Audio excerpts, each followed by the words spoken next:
G'day mate and welcome to Captain of Industry with me, Sassy.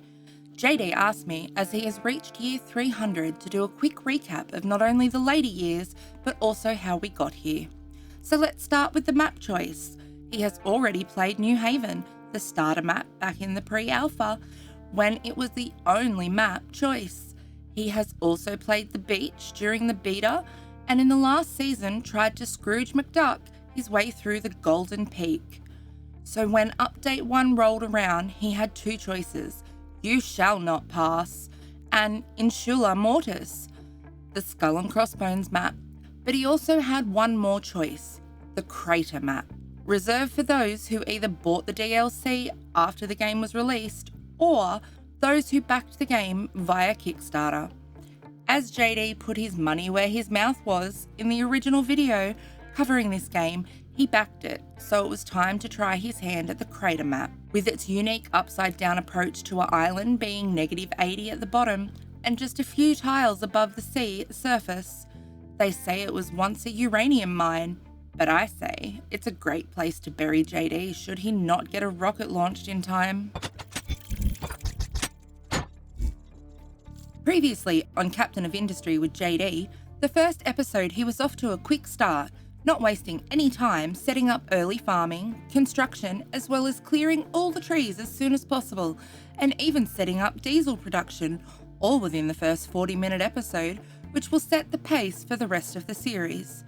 The next few episodes led to getting the basics up and running, setting up the bare bones of the upper production centre, making construction parts and adding automation with belts. This lower rim area would be where we would be settling in for a little while. But also the main challenges of the crater became apparent with the lack of space everywhere you looked, which led to the first little terraforming project, making the ramp down from the rim of the crater a little bit steeper for a tiny bit more free space. It didn't take long for JD to settle into a rhythm of knocking out research faster than he could implement it, and he quickly moved into the next tier of research, along with starting to replace the bricks made of dirt with the much more sustainable concrete slabs. Also, sharing his first Update 1 blueprint publicly for those who wish to also use it. This is the pace JD sets, cramming in as much as he could per episode. I do wonder sometimes if he talks in his sleep. Leave your guesses in the comments below. Not only did he provide the settlement with power, but also upgraded the simple distillery into an advanced oil build, but also managed to explain it every step along the way. Which brings us to our first milestone, the half century. 50 years on the island and so much accomplished already. He's 50 to 100. Nothing was going to slow down, that's for sure. Steel production was set up, along with construction parts 3. Also, the number of trucks and excavators double in just 10 years, and they started being upgraded before the century even had a chance to come to a close. Advanced logistics were set up and explained, and the lack of space never stopped haunting the island, with never enough room for housing or farming. But there was always more room at sea, so cargo docks were set up to start importing oil, well before the first node of island oil ran dry. It was also in this period where the first goat pipes and ladder belts were pioneered, running around the edges of the crater rather than along flat ground seeking purchase wherever they could.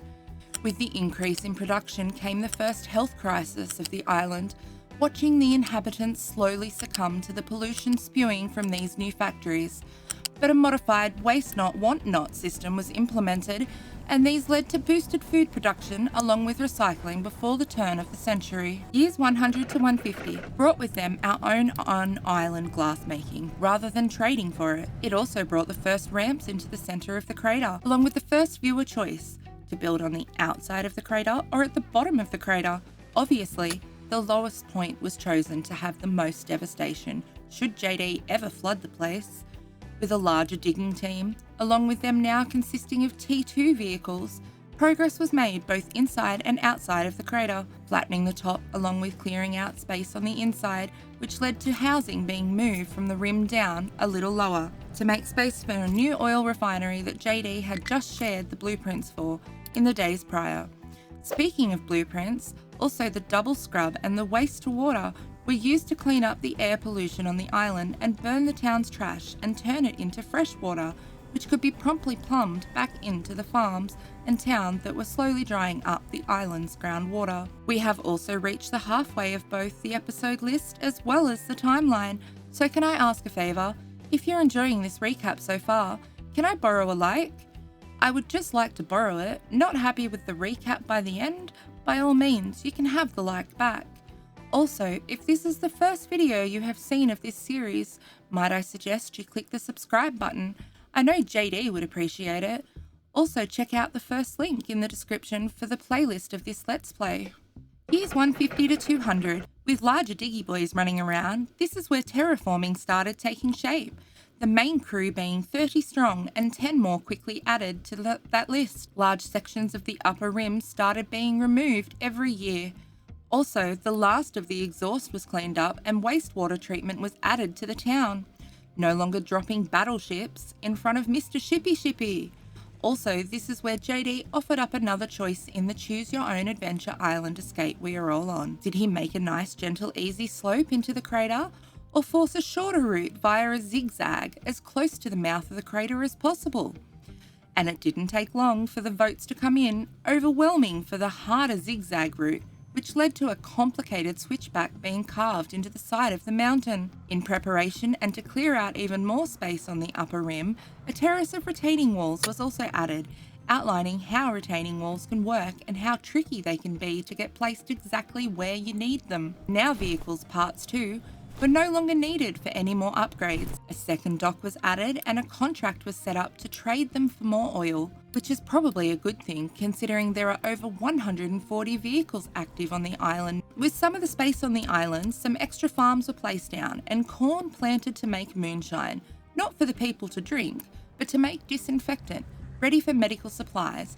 As with almost all the pollution on the island cleaned up, this is finally when JD decided they should have a touch of first aid before the century was done. Years 200 to 250, we entered year 200 and the zigzag team had been bolstered and had made it from the upper rim halfway to the bottom of the crater. A separate flattening crew at the bottom had cleared out the trees and dirt and dumped most of the dirt into stackers to be dealt with later, because we all know JD likes leaving things to future JD to deal with.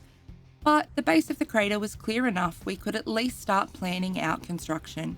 Glass, copper and silicon smelting were added along one side, with production in the middle. Again, JD used one of the blueprints he had shared recently for construction parts, 1 to 4 along with electronics 1 and 2, and maintenance, all in one tidy package.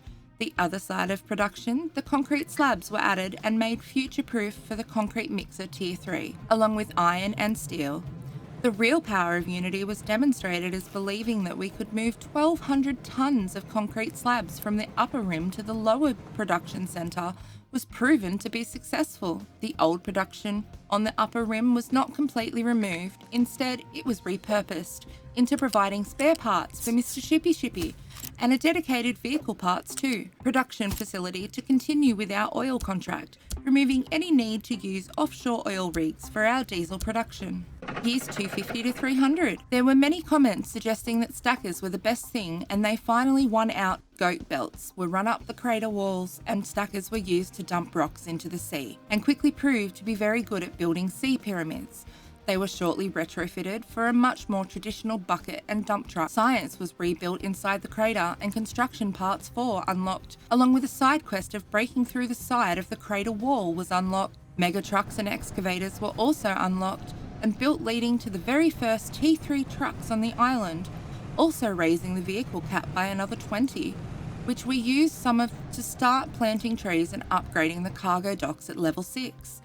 We were also shown that maybe not all of the island is mega truck compatible, and all our digging has brought the coal mine within 15 tiles of a direct ramp from the lower rim all the way down to the bottom of the crater.